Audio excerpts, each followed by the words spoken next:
नमस्कार, आप देख रहे हैं वाईबीएन बिहार झारखंड। लेकर आई हूं आपका ये खास शो टू द पॉइंट। मैं हूं आपके साथ मुदिता त्रिपाठी। क्या बिहार में सफेद पोशों के बंगलों पर अब सम्राट चौधरी का पीला पंजा चलने वाला है? 10 सर्कुलर रोड, वो पता जो पिछले 20 सालों से लालू राबड़ी परिवार की सत्ता और सियासत का केंद्र रहा, क्या अब खाली होगा? भवन निर्माण विभाग ने पूर्व मुख्यमंत्री राबड़ी देवी सहित 1 दर्जन विधायकों को घर खाली करने का अल्टीमेटम दे दिया है।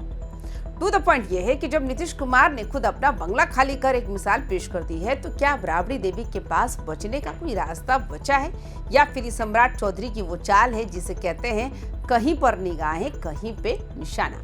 आज हम इस बंगला वॉर के पीछे छिपे असली सियासी मकसद को डिकोड करेंगे, तो बने रहिए हमारे साथ, वीडियो को अंत तक जरूर देखें। इस पूरी खबर का सबसे दिलचस्प मोड़ है नीतीश कुमार से जुड़ा हुआ। पिछली बार जब बीजेपी ने राबड़ी देवी पर बंगला खाली करने का दबाव बनाया था, तब नीतीश कुमार ने ही ढाल बनकर उन्हें बचाया था। लेकिन अब वक्त बदल चुका है।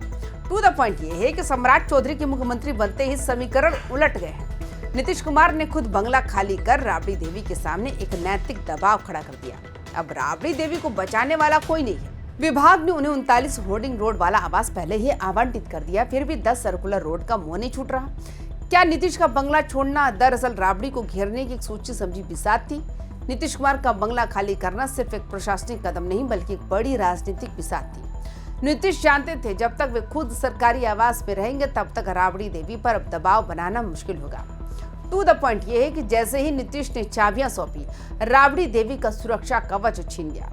अब सम्राट सरकार ये तर्क दे रही है कि जब मौजूदा गठबंधन के साथ ही नियम मान सकते हैं, तो विपक्ष को विशेषाधिकार क्यों? ये सीधे तौर पर राबड़ी देवी को नैतिक और कानूनी दोनों मोर्चों पर घेरने की तैयारी है, जहां उनके पास विक्टिम कार्ड खेलने का मौका भी बहुत कम बचा है। नीतीश कुमार का बंगला खाली करना सिर्फ एक प्रशासनिक कदम नहीं, बल्कि एक बड़ी राजनीतिक बिसात थी। नीतीश जानते थे कि जब तक वे खुद सरकारी आवास में रहेंगे, तब तक राबड़ी देवी पर दबाव बनाना मुश्किल होगा। टू द पॉइंट ये है कि जैसे ही नीतीश ने चाबियां सौंपी, राबड़ी देवी का सुरक्षा कवच छीन गया। अब सम्राट सरकार ये तर्क दे रही है, जब मुख्यमंत्री और पूर्व मुख्यमंत्री नियम मान सकते हैं, तो विपक्ष को विशेषाधिकार क्यों?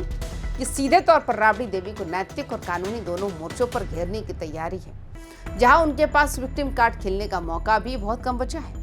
अब बात करते हैं उस मिस्ट्री बंगले की, जो वेटरनरी कॉलेज के पीछे कौटिल्य नगर में स्थित है। सियासी गलियारे में चर्चा है, क्या राबड़ी देवी जानबूझकर 10 सर्कुलर रोड में डटी हुई है, ताकि लोगों का ध्यान उनके कौटिल्य नगर वाले बंगले से हटा रहे?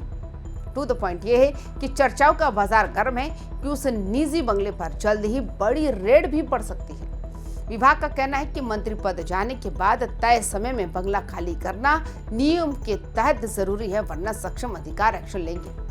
और इसी लिहाज में पूर्व मुख्यमंत्री नीतीश कुमार ने भी ऐसा ही किया।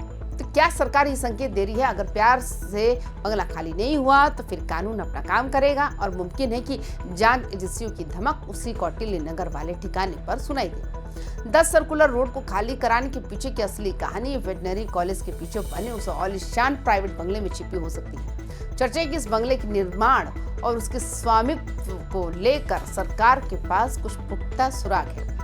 टू द पॉइंट ये है कि सम्राट चौधरी का निशाना सिर्फ 10 सर्कुलर रोड नहीं, बल्कि कौटिल्य नगर वाला वो ठिकाना है। नोटिस देकर राबड़ी देवी को वहां शिफ्ट होने पर मजबूर करना और फिर उस बंगले की जांच शुरू करना, ये एक शायद सोची समझी रणनीति का हिस्सा हो सकता है। क्या विभाग ये जानना चाहता है कि इस बंगले के लिए पैसा कहां से आया? क्या ये बंगला भी किसी लैंड फॉर जॉब जैसे पुराने मामलों की कड़ियों से जुड़ा है? 10 सर्कुलर रोड को खाली कराने के पीछे की असली कहानी वेटरनरी कॉलेज के पीछे बने उस आलीशान प्राइवेट बंगले में भी छिपी हो सकती है। चर्चा है कि इस बंगले के निर्माण और इसके मालिकाना हक को लेकर सरकार के पास कुछ पुख्ता सुराग भी है। टू द पॉइंट ये है कि सम्राट चौधरी का निशाना सिर्फ 10 सर्कुलर रोड नहीं, बल्कि कौटिल्य नगर वाला वो बंगला भी है।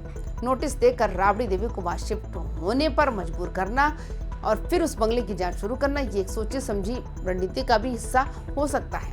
क्या विभाग ये जानना चाहता है कि इस बंगले के लिए पैसा कहां से आया? क्या ये भी ब्लैक मनी का ये बंगला था, या फिर इस पैसे के पीछे कुछ और ही गुत्थी सुलझी हुई है? बिहार में वैसे भी इन दिनों बुलडोजर का शोर जोर जोर से चल रहा है। क्या ये सिर्फ एक प्रशासनिक नोटिस है, या फिर किसी बड़े ऑपरेशन की तैयारी? टू द पॉइंट ये है कि सम्राट चौधरी की रणनीति 3 स्टेप नजर आ रही है।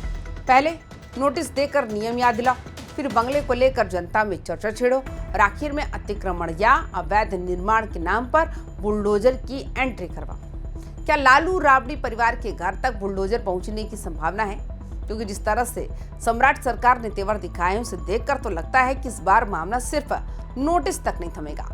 बिहार में सम्राट चौधरी का नाम अब बुलडोजर का पर्याय बनता जा रहा है। अगर राबड़ी देवी तय समय सीमा के भीतर बंगला खाली नहीं करती है तो सम्राट चौधरी इस मौके को अपने कठोर प्रशासक वाली छवि चमकाने के लिए भी इस्तेमाल कर सकते हैं। 10 सर्कुलर रोड जो पूर्व मुख्यमंत्री श्रीमती राबड़ी देवी जी के नाम से आवंटन है और आज से नहीं 2006 के बाद से लगातार उसी आवास में वो रह भी रहे हैं।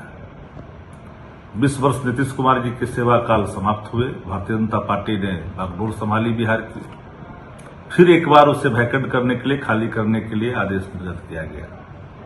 मुझे हैरानी होती है कि यह जानबूझकर करके अपमानित करने के लिए किया गया है। जब स्वयं वो एलिजिबल हैं, वो विधान परिषद में नेता प्रतिपक्ष हैं, बावजूद भी खाली कराने की बकायद के पीछे घृणित राजनीति का एक हिस्सा है। हालांकि कोई मोह ममता नहीं है, सरकारी आवास है, सरकार चाहेगी तो खाली कराएगी और लोग हट भी जाएंगे, लेकिन मंशा तो स्पष्ट है ना कि आप चाहते हो कि अपमानित करें। तो बिहार की आवाम आपके इन हर कदमों को बाज कर रही है और देख रही है। मुझे मालूम है कि पीड़ा है कि उस आवास में वो क्यों रह रहे हैं, कहीं तो रहना ही है, लेकिन जो रह रहे हैं उसको हटा करके अलग कर देना। हमने तो कभी नहीं कहा कि 7 सर्कुलर रोड किस हैसियत से आवंटित किया गया, मैं इसकी चर्चा भी नहीं करना चाहता, लेकिन जो आवंटित है उसको हटा करके अलग देना यह सिर्फ अपमान करने के बराबर है। फिर भी मैं कह रहा हूं, कोई मोह ममता नहीं है सरकारी आवास से। खाली करने की स्थिति होगी, खाली कर दी जाएगी, सरकार का है।